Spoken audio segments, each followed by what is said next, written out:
और अब खबरें विस्तार से। चुनाव आयोग ने हरियाणा और जम्मू कश्मीर के लिए विधानसभा चुनावों के कार्यक्रम की घोषणा कर दी है। हालांकि चुनाव आयोग ने महाराष्ट्र विधानसभा चुनाव के लिए अभी तारीखों की घोषणा नहीं की है।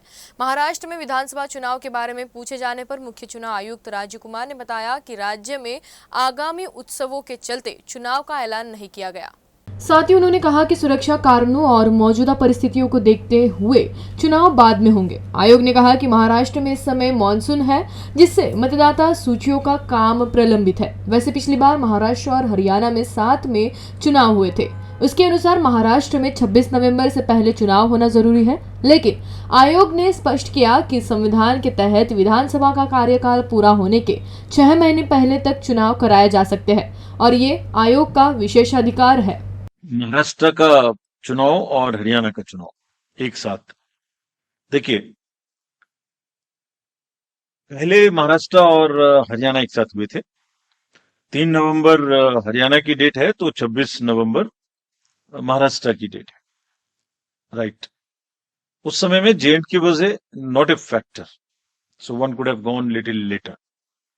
This time there are 4 elections in this year, and 5th election just immediately after this, that is to start with J&K, Haryana, Maharashtra, Jharkhand and Delhi.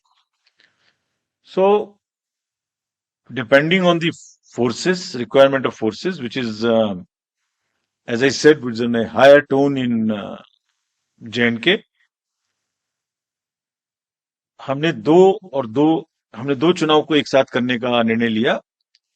और फिर ऐसा नहीं कर सकते कि जब J&K अनाउंस करें और J&K चल रहा हो तो उसके बीच में दूसरा अनाउंस करें।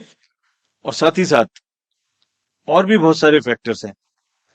वो फैक्टर्स क्या है? अभी महाराष्ट्र में बारिश भी थी, BLOs का वर्क करना बाकी है, और बहुत सारे फेस्टिवल्स भी हैं जिसको हमें शेड्यूल करने में देखना है। That is like Ganesh festival, Pitrupaksha, Navratri, Diwali, all that put together, this is what we thought that we can handle as 2 elections at a time.